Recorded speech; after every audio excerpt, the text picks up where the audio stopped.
Kuidas sa sinna saaks? Hello, customer support. Tere. Tervist. Eesti keele saab rääkida? Ja muidugi. No super siis.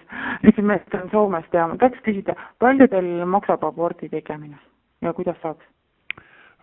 Tegelikult praegu ei saa ja ainuke võimalused võtta siis esmaspäeval hommikul ühendust meie... Ei, no seda küll jah, aga lihtsalt ma tahan teada, et kuna, kuidas, mida peaks kaasa võtma ja näiteks palju see maksab ja...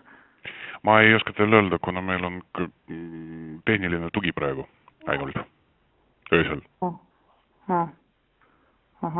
Ma võtaks korraks teie kontaktid ja meie müügimeeskond võtab teiega ühendust ise. Oodake, telefoninumber nad võtavad ise ühendust. Oodake. Tervist. Tervist. Kas te mingit orienteeruvat piiri ei oska öelda, et milleni võib see abort maksma minna? Ma ei oska öelda sellepärast, et nagu ma juba ütlesin, et meil on siin tehniline tugi praegu ja müügiosakond on ainult tööpäevitis, on üks asi. Teine asi on see, et ma kahjuks ei tea, mis leping teil on praegu ja milliste tingimustega ja kas te olete muidu klient või endine, ma võiks äkki vaadata? Ei no, tegemist on tegelikult üldse hoopis teise naiste rahvaga, lihtsalt on tekkimas oht, et ühesõnaga, nagu siin Eestis ikka asjad käima. Et meil on lihtsalt vaja hinda saada teada, et milleni see maksu võib minna, et praegu...